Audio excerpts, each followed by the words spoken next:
hello and welcome to this NGA webinar. My name is Ella Colley and I am Head of Content here at NGA.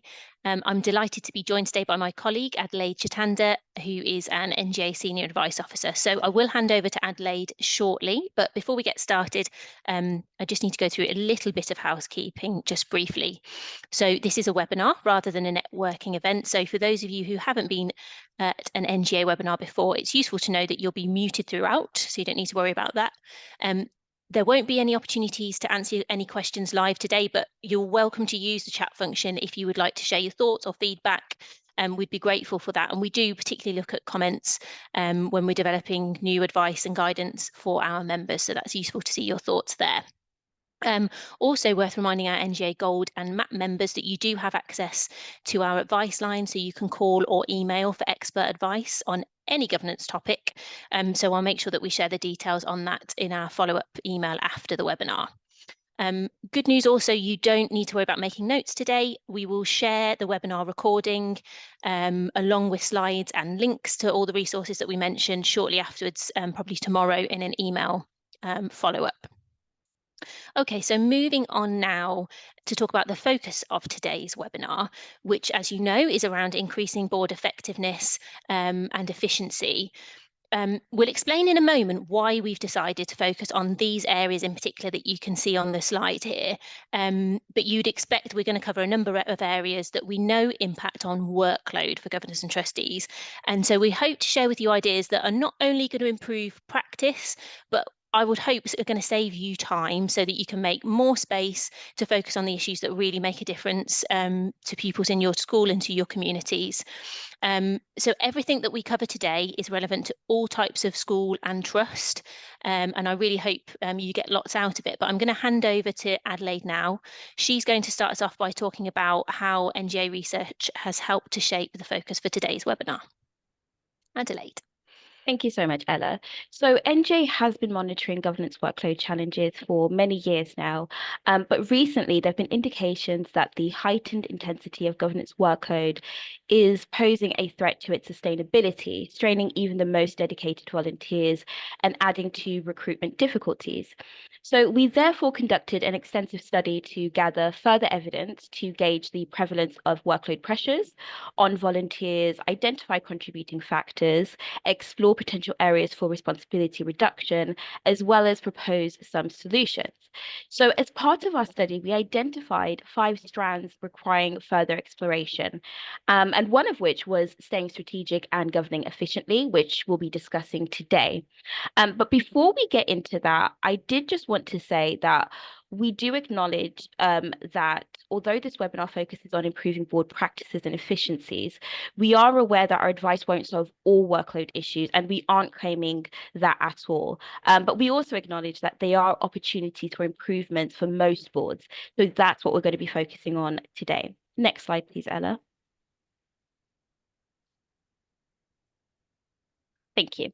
So some of the findings that came out of the study included increasing numbers of exclusions as well as complaints, increasing board vacancies leading to pressures on others, the responsibility of chairs feeling greater, as well as training expectations becoming overwhelming for some, just to mention a few. Next slide, please, Ella. So having heard a bit about our research findings and how that's shaped our focus today, we thought it would be good to kind of have a little poll just to get an idea of which topics you're most interested in today or which topics you'd like us to further explore. So this is a multiple choice. Hopefully you should be able to see the topics we're going to be covering now on your screen. So I'll just give you a moment to select all that you feel are applicable to you, and then we can have a look at the results and kind of just have a quick look as to what is of particular interest. Oh, I think somebody's saying they can't see the poll. I'm not sure. I think our events manager might be working in the background on that. I'm just going to give it a few more minutes. Okay, so Martina, when you're ready, I'm happy for you to share the poll results. Okay, all right. So we have a lot of people that are quite interested in meeting efficiency and effectiveness. That's quite good, quite interesting. As well as board evaluation. Okay, quite a lot of interest. That's fantastic. Okay, so what I'm going to do now is I'm just going to move us on to the next slide so we can get into the content, essentially. So Ella, could you move us on, please? Okay, so we're going to start off by talking about board relationships and culture. So, at the heart of effective decision making lies a culture of respect and trust. So, boards operating cohesively are better equipped for strategic planning, oversight, and accountability. So, additionally, positive relationships foster collaborative decision making and ensure that well informed choices are made for the school and the trust. So, good board relationships and culture are important because they allow for efficiency and streamlined processes. So, delegating responsibilities becomes seamless, making governance processes more effective as a result. Additionally, where there are good board relationships and culture, there's also likely to be trust amongst board members as well. So, trust in the expertise and judgment of others which in turn will also ensure that tasks are allocated wisely as well. So, beyond process improvement, strong relationships reduce individual workloads and stress, whereas dysfunctional behavior, like conflicts, for example, can heighten the burden on volunteers. So, healthy relationships, on the other hand, they create that supportive environment, and that helps to alleviate stress for all. So, in summary, good board relationships aren't just a nicety, they're a necessity. They lead to effective governance, create a positive volunteer experience, and ultimately translate to better outcomes for schools and trusts, as well as the individuals that they serve. Next slide, please. So, how do you enhance and sustain positive board relationships and culture? So, one way of doing this is by ensuring that there are clear roles and responsibilities and that everyone understands their role as part of the board. So, it's important that volunteers understand their role in the board and what is expected of them, because this will help them to navigate their role better and also assist in good board relationships and culture.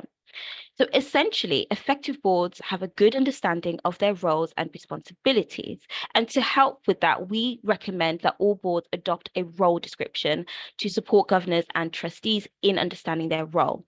And also, it can also help to support governor and trustee recruitment as well. So to ensure that there is clear understanding, what we would recommend is your role description should cover potentially a few things. Some of those things being the core functions of the governing board's strategic responsibilities, as well as the responsibilities around monitoring and evaluating school performance. Now, we do acknowledge that not everybody has time to, create a role description from scratch. So NGA does have template role descriptions that governors and trustees may find useful, either just as a starting point or to kind of get an idea as to what you should be including. So, as well as clearly outlined roles and responsibilities, it's also important to clearly communicate expectations. So, therefore, we recommend that boards adopt a code of conduct, which details the behavior as well as the professional standards that are required and expected. So, having a code of conduct is also useful because when you're recruiting new volunteers, you can refer candidates to your code of conduct to ensure that they have a very good understanding, of expectations before being appointed or elected onto the board. Additionally, chairs may also use their code of conduct to support annual evaluation discussions with governors and trustees as well. So all of this is kind of underpinned by effective communication, which I'm kind of going to talk about now. So effective communication is also important because it ensures that board members understand their roles, responsibilities, and expectations, as I previously mentioned. And this clarity also helps to minimize any confusion as well, which prevents members from taking on additional or unnecessary tasks, for example. So effective communication is also important where there are multiple layers of governance. So for example, in a multi-academy trust where you may have your trust board level governance as well as your MAT local level governance. So as part of our study, we found that poorly designed, and communicated delegation led to a lot of needless duplication in some cases. So by effectively communicating what is being delegated and to who, for example, through the scheme of delegation, this can prevent that needless duplication and it can also help to save time. Another way that is quite helpful in kind of cultivating and maintaining good board relationships and culture is by using the governing board's vision and strategic priorities to build that collective focus. So if we're being very honest, we rarely get into school governance because we love compliance or because we love data. We get into school governance because we care, because we want to make a difference. And reminding ourselves of this can really help to rekindle that passion and commitment that initially led us to engage in school governance in the first place. And this can also, shared motivation also creates that cohesion and that kind of dedicated team that is ready to work together. Next slide, please. So as part of that board culture and as part of those board relationships, you need to make sure that your meetings are efficient and effective as well. So efficient board meetings are important because they enhance engagement, encourage inclusive decision making, as well as contribute to a positive volunteer experience overall. And all of that really helps to reduce the risk of burnout for volunteers, particularly.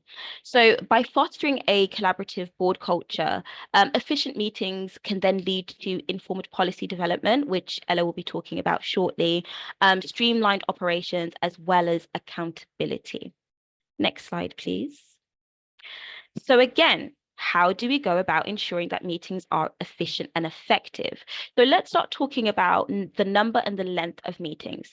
So when it comes to the number and length of meetings, our research found that for some boards, meetings were scheduled at awkward times, whereas for others, there were complaints of meetings finishing later than the stated time, making it difficult for some to then balance their governance responsibilities with other commitments. So to ensure that meetings don't go on for longer than necessary, we typically recommend that board meetings should be no longer than 2 hours. And to help keep meetings to time, we would suggest streamlining your agenda. And I'm going to talk a little bit about that in a little bit. But on kind of the number of meetings, we do say that boards should be meeting regularly enough to discharge their responsibilities, with a minimum of at least 3 full board meetings a year as a requirement.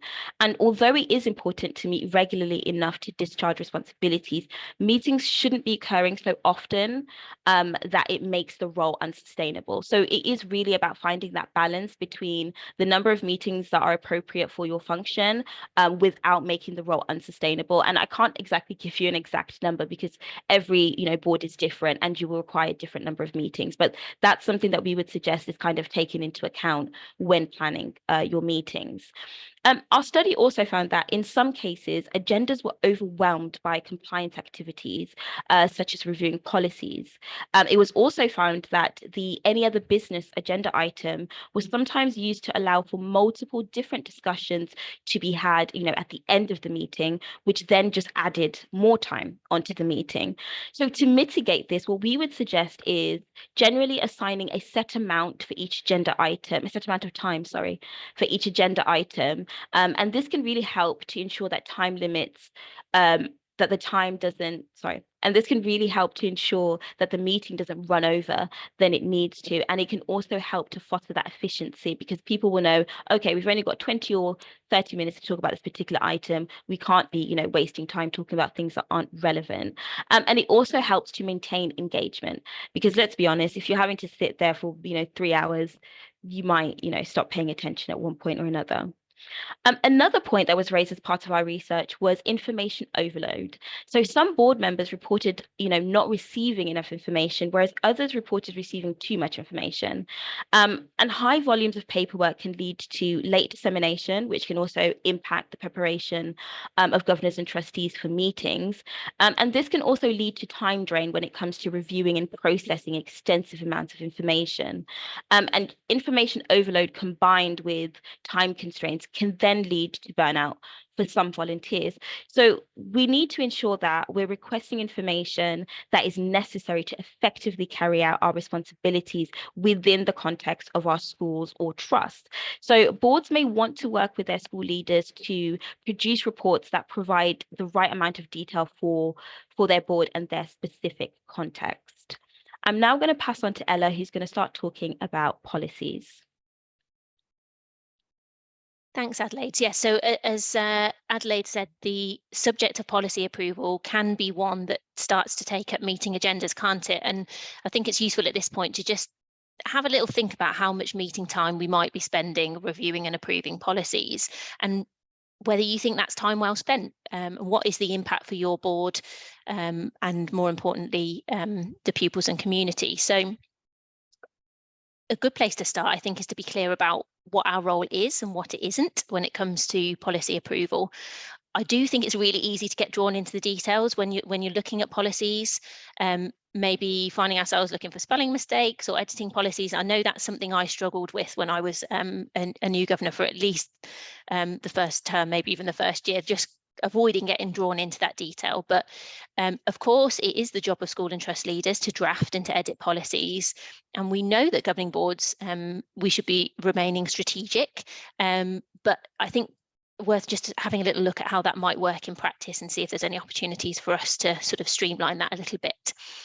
So governing boards absolutely must make sure that all statutory policies, those that are required by law, are in place and that they're published as required and they're accessible on the website where they need to be. But this doesn't mean that we need to be signing off all statutory policies. So the DfE guidance that I've featured there on the right-hand side, it sets out where approval can be delegated for each policy, to what level it can be delegated. So that might be to a committee of the board, it could be to the head teacher or CEO. And also it sets out how often the policy should be reviewed. That's not always necessarily annually, so that's something to think about as well. I have included a link to that DfE guidance on the slide here, and some more resources coming up that might help with that as well. You may also be asked to review and approve non-statutory policies, and many schools and trusts do, I mean, most have a range, a significant number of non-statutory policies in place. And in lots of cases, those are crucial to improving outcomes for pupils. I think a good example is the attendance policy in most cases. But it's important that developing and implementing those policies doesn't become an unnecessary burden, both for the board and for the school staff, obviously, who are responsible for implementing them. So when it comes to policies that are not legally required, we'd recommend that you think about having a discussion with school leaders around these points here. So what do school leaders hope to achieve with this policy? And make sure that you as a board are clear on those objectives through that discussion. And also whether an existing policy could be extended or perhaps just amended to achieve that objective. And of course, if you can achieve that, it's going to be more efficient for everyone involved, I think. So overall, thinking about policy review, it could be the case that your board is currently approving more policies than is necessary. And that could be an area where delegation, as Adelaide mentioned at the outset, could make your board more efficient.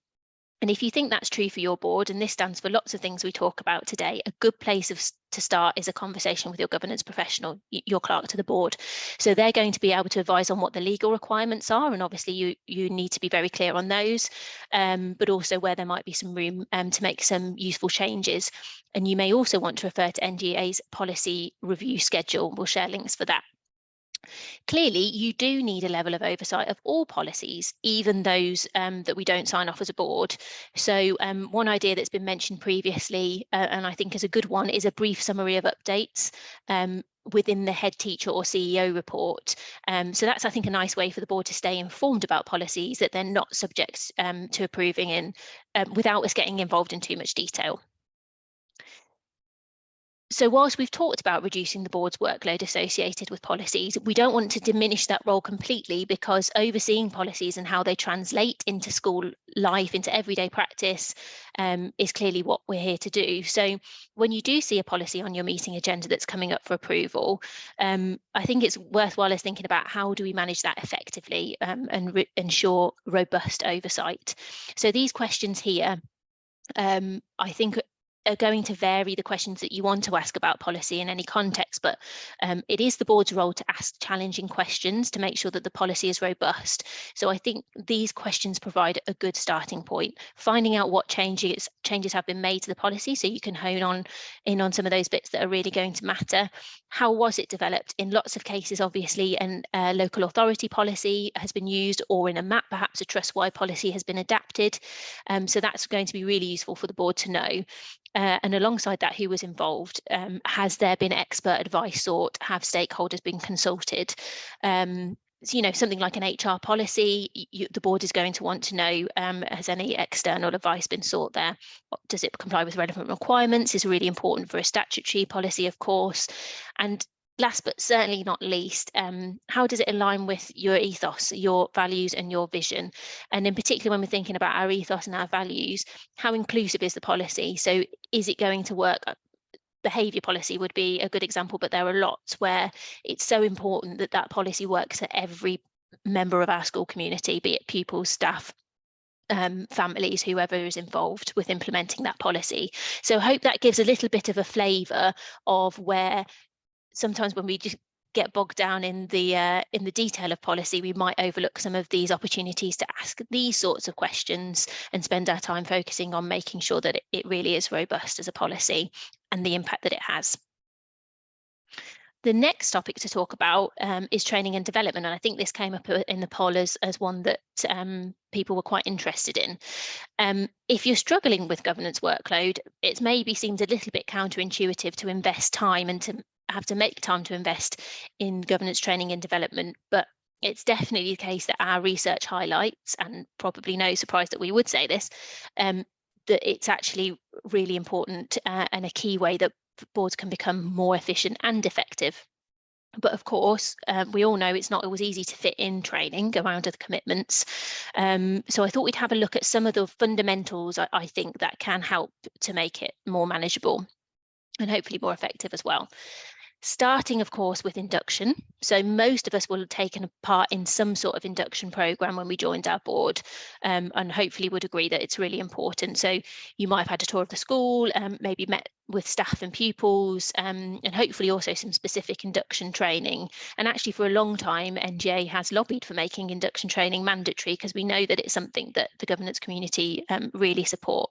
And we also know that induction in general has a really significant impact on how engaged new board members are, the impact that they have, and how likely they are to stay governing. And I think that's a really important point because I'm sure we'd all agree that recruiting new governors and trustees can be a huge challenge.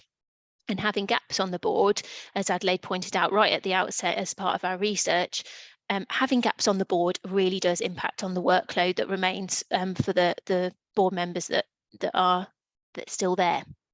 So if you're new to governance, ask your chair or governance professional about what support is available to you from an induction point of view. NGA can help with this, of course. Some of you will be eligible if you're members and your specific category of membership at NGA, you could come along to our Welcome to Governance live induction sessions for new governors and trustees. So we'll share the details for that.